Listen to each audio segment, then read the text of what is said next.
नमस्कार साथियों, digital news MP में आपका स्वागत है। चलिए जानते हैं मध्य प्रदेश की 25 फटाफट बड़ी खबरें। साथ ही डेली खबरों से अपडेट रहने के लिए चैनल को सब्सक्राइब करने के साथ वीडियो को लाइक करें। शिवराज सिंह चौहान नहीं तो कौन होगा एमपी का अगला सीएम? रिजल्ट के बाद दिल्ली पहुंचे ये बड़े नेता। मध्य प्रदेश में 163 सीटों के साथ प्रचंड जीत के बाद अब मुख्यमंत्री कौन होगा? इन दिनों यह सवाल पूछे जाने का सिलसिला तेज हो गया है। एक और मुख्यमंत्री शिवराज सिंह चौहान खुलकर बोल रही हैं कि जो केंद्रीय नेतृत्व तय करेगा उन्हें स्वीकार होगा, लेकिन अंदर खाने के विश्लेषक बता रही हैं कि खुद सीएम शिवराज ने अपने विधायकों की खेमेबंदी शुरू कर दी है। शिवराज के अलावा मध्य प्रदेश में बम्पर जीत हासिल करने वाले केंद्रीय मंत्री प्रहलाद सिंह पटेल, भाजपा महासचिव कैलाश विजयवर्गीय और केंद्रीय मंत्री नरेंद्र सिंह तोमर भी अब मजबूती से सीएम का चेहरा दिखने लगे हैं। बता दें कि केंद्रीय मंत्री प्रहलाद सिंह पटेल नरसिंहपुर विधानसभा से जीते हैं। बता दें कि जीत के दूसरे दिन वे शिवराज से मिलने के बजाय नई दिल्ली पहुंच गए। उन्होंने पार्टी अध्यक्ष जेपी नड्डा और केंद्रीय गृह मंत्री अमित शाह से मुलाकात की। वे प्रधानमंत्री नरेंद्र मोदी से भी मिलेंगे, ऐसी चर्चा है। एमपी में सीएम कौन? चर्चाओं के बीच शिवराज के पास गए कमलनाथ, क्या हुई बातचीत?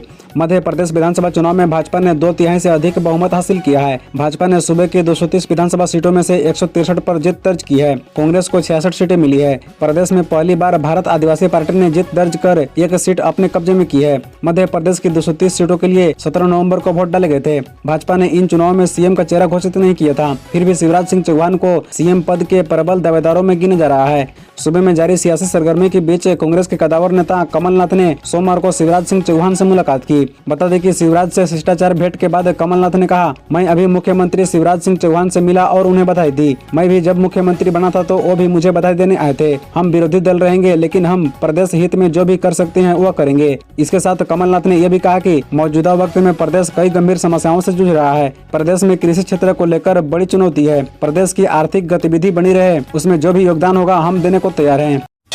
चुनाव हार गए गृह मंत्री नरोत्तम मिश्र, कांग्रेस कैंडिडेट ने दी करारी शिकस्त। मध्य प्रदेश के गृह मंत्री नरोत्तम मिश्र अपनी सीट नहीं बचा सके। दातिया विधानसभा सीट से उन्हें कांग्रेस से करारी शिकस्त मिली है। कांग्रेस के राजेंद्र भारती ने 8000 मतों से उन्हें शिकस्त दी है। काउंटिंग में शुरू से पिछड़ रहे नरोत्तम मिश्र छठे राउंड के बाद कांग्रेस प्रत्याशी से ज्यादा पिछड़ गए। अगले राउंड में नरोत्तम मिश्र लीड कवर नहीं कर पाए। खास बात यह है कि नरोत्तम मिश्र पिछले विधानसभा चुनाव में कांग्रेस के राजेंद्र भारती से बड़ी मुश्किल से जीते थे। लगातार पिछड़ने पर नरोत्तम मिश्र ने रिकाउंटिंग की मांग की। रिकाउंटिंग के बाद भी नरोत्तम मिश्र को हार का सामना करना पड़ा।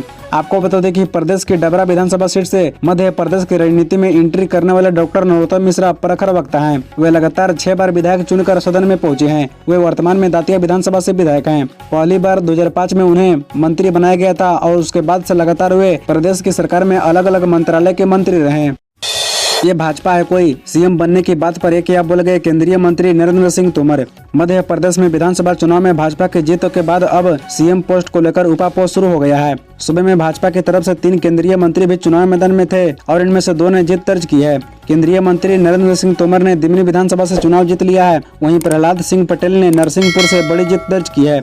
अब सुबह में सीएम पद को लेकर सियासी सुगबुगाहट तेज है। ऐसे में नरेंद्र सिंह तोमर ने बड़ी बात कह दी है। केंद्रीय मंत्री नरेंद्र सिंह तोमर ने कहा कि मध्य प्रदेश, छत्तीसगढ़ और राजस्थान तीनों राज्यों में जो ऐतिहासिक विजय प्राप्त हुई है उसके लिए मैं जनता का हृदय से धन्यवाद करता हूं और भाजपा कार्यकर्ताओं को बधाई देना चाहता हूं। ये जीत कार्यकर्ताओं के परिश्रम और नरेंद्र मोदी की लोकप्रियता की जीत है। ये जीत मध्य प्रदेश में भारतीय जनता पार्टी की सरकार के विकास और जन कल्याणकारी कार्यों को मिला हुआ समर्थन है। बता दें कि वहीं सीएम बनने के बारे में कहा कि भारतीय जनता पार्टी एक दल है, प्राइवेट लिमिटेड कंपनी नहीं है। इस दल की एक अपनी प्रक्रिया है। परिणाम आ चुके हैं, प्रक्रिया अपनाई जाएगी और उसके बाद निर्णय होगा।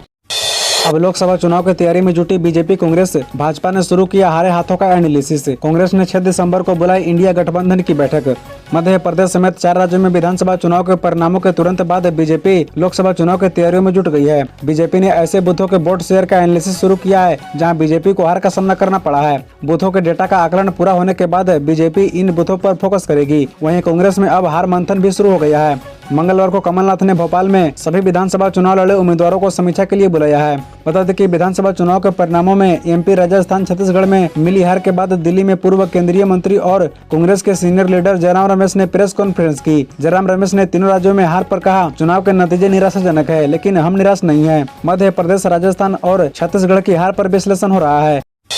4 राज्यों में 92 बीजेपी कैंडिडेट के लिए योगी ने किया था प्रचार, जीते या हारे जानिए हाल। 4 राज्यों छत्तीसगढ़, मध्य प्रदेश, तेलंगाना और राजस्थान में आए चुनाव परिणाम को लेकर भाजपा भले ही जीत का जश्न मना रही है, लेकिन इसमें पीएम मोदी के अलावा भाजपा के कई कद्दावर नेताओं का भी कहीं न कहीं श्रेय है। 4 राज्यों में जीतने के लिए भाजपा ने पूरी ताकत झोंक रखी थी। भाजपा ने यूपी के मुख्यमंत्री योगी आदित्यनाथ को भी चारों राज्यों में चुनाव प्रचार के लिए उतारा था। सीएम योगी ने 4 राज्यों में जहां प्रचार किया, वहां की सीटों के अब नतीजे भी सामने आ गए हैं। बता दें कि मध्य प्रदेश में तो योगी आदित्यनाथ की रैलिया के चलते भाजपा के 29 प्रत्याशियों में से 22 ने जीत हासिल की है। इसी तरह योगी का स्ट्राइक रेट 80% से ज्यादा रहा। वहीं राजस्थान में योगी ने जिन सीटों पर प्रचार किया, वहां उनका स्ट्राइक रेट 65% से ज्यादा रहा। तेलंगाना में भाजपा का जनाधार व्यापक स्तर बढ़ा। एमपी में कांग्रेस को मजबूत करने में नाकाम रही भारत जोड़ो यात्रा, रूट की सिर्फ 4 सीटों पर जीती कांग्रेस।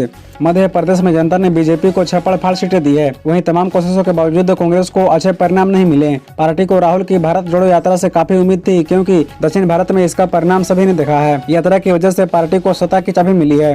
राज्य की 21 सीटों से राहुल की यात्रा निकली थी, जिसमें से सिर्फ 4 सीटों पर कांग्रेस को जीत मिली है। बाकी की 17 सीटें बीजेपी के खाते में गयी। आप बता दें कि 2018 के विधानसभा चुनाव में बीजेपी ने इसमें से 14 सीट पर जीत हासिल की थी, जबकि कांग्रेस 7 सीटों पर विजयी रही थी। इस बार बीजेपी ने अपनी सीटों की संख्या बढ़ाकर 17 कर ली है और कांग्रेस 4 सीटों पर सिमट गई। कैलाश विजयवर्गीय मुख्यमंत्री जीत के साथ मिल गया ये नेम प्लेट, अटकलें तेज।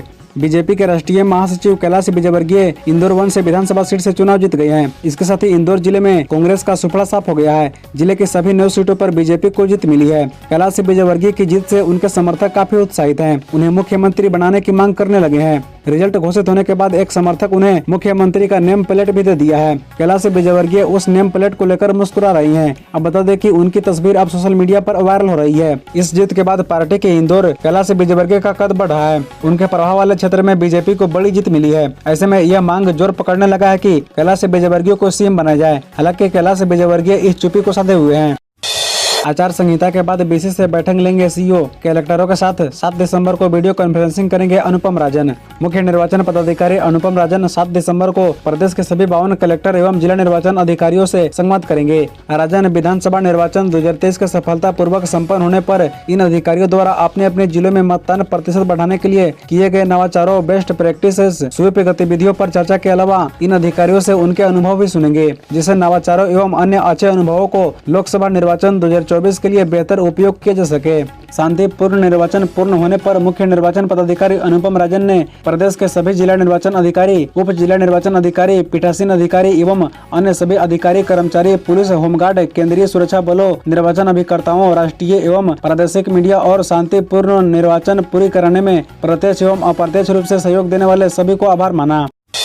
अर्धवार्षिक परीक्षा की तैयारी शुरू, सुभाष उत्कृष्ट विद्यालय से प्राचार्यों को प्रश्न पत्रों का वितरण। 6 दिसंबर से हायर सेकेंडरी हाई स्कूल की अर्धवार्षिक परीक्षा शुरू होने वाली है। इसे लेकर स्कूलों में तैयारियां का दौर चल रहा है। बुरहानपुर में सोमवार को स्थानीय सुभाष उत्कृष्ट विद्यालय में प्राचार्यों को प्रश्न पत्रों का वितरण किया गया। साथ ही सभी प्राचार्यों को सावधानी बरतते हुए परीक्षा संचालन का निर्देश दिया गया। बता दें कि हायर सेकेंडरी हाई स्कूल प्राचार्यों को सोमवार को अर्धवार्षिक परीक्षा को लेकर सुभाष से प्रश्न पत्र वितरण किए गए। बता दें कि मध्य प्रदेश शिक्षा बोर्ड से जारी हुए प्रश्न पत्रों को सुभाष स्कूल में लाया गया था। यहाँ से शासकीय स्कूलों के प्राचार्यों को वितरण किया गया। सभी को एक एक प्रश्न विद्यालय प्रभारियों को देने के बाद इसकी फोटोकॉपी कराकर और अपनी संस्था की सील लगाकर बच्चों को परीक्षा के समय वितरण करने के निर्देश दिए गए। साथ ही शिक्षा विभाग की ओर से परीक्षा की गोपनीयता और नकल रोकने के लिए सख्त हिदायत दी गई। इसी तरह रोजाना खबरों से अपडेट रहने के लिए इस चैनल को सब्सक्राइब कर बेल आइकन को भी प्रेस कर दीजिए। धन्यवाद।